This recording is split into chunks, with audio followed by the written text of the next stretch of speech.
Johnny master కు పోలీసులు shock ఇచ్చారు. కేసులో ఛార్జిషీట్ దాఖలు చేశారు. జానీ మాస్టర్ లైంగిక వేధింపులకు పాల్పడినట్లు పోలీసులు నిర్ధారించారు. లేడీ కొరియోగ్రాఫర్ పై లైంగిక దాడికి పాల్పడినట్లు పోలీసులు తేల్చారు. ఈవెంట్స్ పేరుతో ఇతర ప్రాంతాలకు తీసుకెళ్లి జానీ మాస్టర్ లైంగిక దాడికి పాల్పడ్డాడని ఛార్జిషీట్ లో పోలీసులు పేర్కొన్నారు. ఇదే కేసులో జానీ మాస్టర్ బెయిల్ పై బయట ఉన్నారు.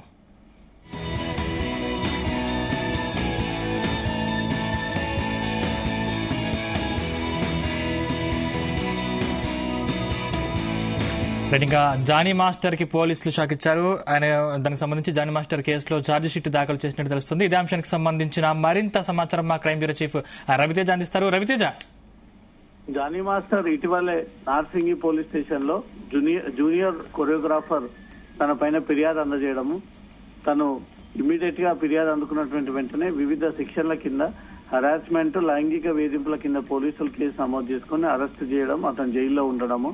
అక్టోబర్ 24న షరతులతో కూడినటువంటి బెయిల్ జానీ మాస్టర్ కి హైకోర్టు మంజూరు చేసింది. దీనిపైన బాధితురాలు తిరిగి సుప్రీంకోర్టుని అప్రోచ్ అవడము, సుప్రీంకోర్టు జానీ మాస్టర్ వ్యతిరేకంగా వేసినటువంటి పిటిషన్ కూడా సుప్రీంకోర్టు తిరస్కరించడం జరిగింది.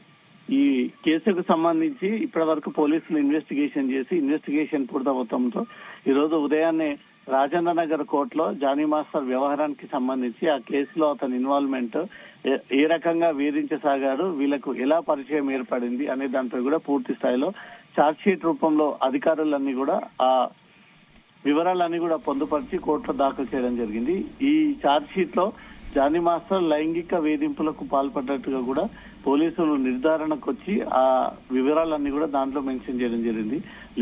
లేడీ కొరియోగ్రాఫర్ పై జానీ మాస్టర్ అనేక సార్లు లైంగిక దాడికి పాల్పడినట్టుగా కూడా నార్సింగి పోలీసులు గుర్తించి ఆ వివరాలన్నీ కూడా ఛార్జ్ షీట్ లో పొందుపరచడం జరిగింది. ఈవెంట్స్ పేరుతో ఇతర ప్రాంతాలకు తీసుకెళ్లి జానీ మాస్టర్ ఆ జూనియర్ కొరియోగ్రాఫర్ పైన అనేక సార్లు ఈ లైంగిక దాడులకు పాల్పడ్డాడు, ఇతను అమ్మాయిని అనేక సార్లు వేధింపులకు సాగించాడు అనే దానిపై కూడా పూర్తి వివరాలు సేకరించి వాటికి సంబంధించినటువంటి ఎవిడెన్స్ అంతా కూడా సేకరించి ఈ రోజు ఛార్జ్ షీట్ దాఖలు చేసి ఆ ఛార్జ్ షీట్ వివరాలు అది కూడా కోర్టులో ప్రొడ్యూస్ చేయడం జరిగింది. ఇప్పటికే ఇతను బెయిల్ పై ఉన్నాడు కాబట్టి ఈ ఛార్జ్ షీట్ దాఖలు చేసిన తర్వాత అతనిపై కోర్టు మళ్లీ జైలు శిక్ష విధించేటువంటి అవకాశం ఉంటుంది.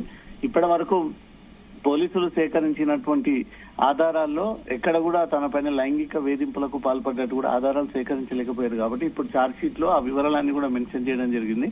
ఎన్నిసార్లు అమ్మాయిని వివిధ ఏరియాలకు ఈవెంట్స్ పేరుతో తీసుకెళ్లి ఈ వేధింపులకు పాల్పడ్డాడు అనేది కూడా ప్రతిదీ పోలీసులు అన్ని టెక్నికల్ సైంటిఫిక్ ఎవిడెన్స్ అంతా కూడా సేకరించి ఈ రోజు ఛార్జ్ షీట్ రూపంలో ఆ వివరాలు కోర్టులో దాఖలు చేయడం జరిగింది.